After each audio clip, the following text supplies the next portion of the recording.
qu'attendons de vous, mesdames? Vous avez déjà fait votre choix?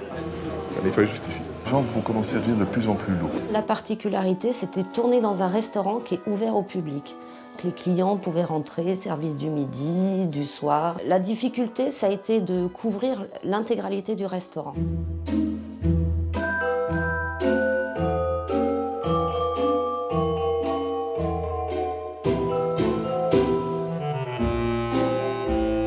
Dan devait intervenir à toutes les tables. Il devait pouvoir aller chercher les gens susceptibles d'accepter une séance d'hypnose à n'importe quelle table dans le restaurant. Du coup, on l'a équipé avec 7 caméras, certaines pilotées depuis la régie, avec des chefs opérateurs derrière les commandes. Et toi, si tu vas faire l'ambiance, tu vas aller chercher les regards. Vous pouvez les montrer, celles qui sont arrivées, les garçons. Tout va bien, mesdames?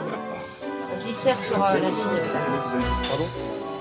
Pour permettre à Dan d'intervenir sur toutes les tables. Le son, on avait 8 ou 9 micros qui étaient disposés soit dans des pots de fleurs qu'on dispatchait sur les tables en fonction de l'endroit où intervenait Dan. C'est sur vos lunettes de soleil? Ouais. C'est amusant parce qu'en passant la main dessus comme ça, on peut donner l'illusion que... Trouver le bon candidat, c'est celui qui va être réceptif rapidement à mes suggestions hypnotiques. C'est-à-dire, ça va être celui ou celle qui va répondre rapidement et favorablement à un état d'hypnose. Et donc ça, c'est tout l'art de l'hypnotiseur que de le chercher. Mais une fois qu'on l'a trouvé, il faut en voir beaucoup, voire des dizaines, peut-être une trentaine, cinquantaine, pour en avoir un, deux ou trois vraiment très très bons. Donc nous n'avons sélectionné que le meilleur. Dan, il a 2-3 exercices. L'exercice des doigts qui se collent, mettre les gens en synchronisation sur un claquement de main. Et à partir de ces 2 exercices, très vite, il peut nous dire si telle personne, il la sent réceptive à l'hypnose ou pas. Tu vois, il y a un groupe de 3 nanas là, qui est là depuis un petit moment, qui ont l'air de bien se marrer, qui ont l'air plutôt sympas. Et moi, je me cale sur elles et dis-moi ce que t'en penses. Nous, on faisait des paris entre nous. Tu vas voir, nous, celle-là, on la sent bien, ce monsieur, on le sent bien. Donc, on faisait un petit jeu avec l'hypnotiseur pour savoir qui il allait choisir. Un des derniers exercices qui faisait faire sous hypnose aux volontaires, c'était de leur faire payer avec leur téléphone en leur suggérant que le téléphone était devenu une carte bancaire.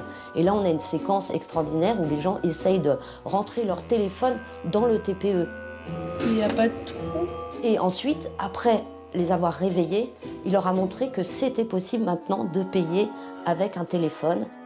L'hypnose, ça a été pour moi une expérience très enrichissante parce que il y avait de gros enjeux de réussite, d'envie évidemment que ça se passe bien. C'est également l'équipe avec laquelle il faut se fondre et se confondre et surtout s'entendre et se comprendre. Oui, un gros challenge de convivialité et de réussite parce que j'avais très envie que ça marche et ça je ne le sais jamais à l'avance si ça va marcher ou non. Mais en tout cas, tout a été fait pour que ça fonctionne et ça a fonctionné et j'en suis très très heureux. Il y a encore une semaine de ça, on a vu un mec, un best-of, et je me suis dit non, c'est n'importe quoi, et en fait, non, ça marche. Ça a marché? Non, je veux dire, ça marche. C'est indescriptible. Surprenant. Ouais. Je sais pas, je suis dans un autre monde. Si je dois retenir un truc de ce tournage, c'est que ça m'a complètement fait changer d'opinion sur l'hypnose.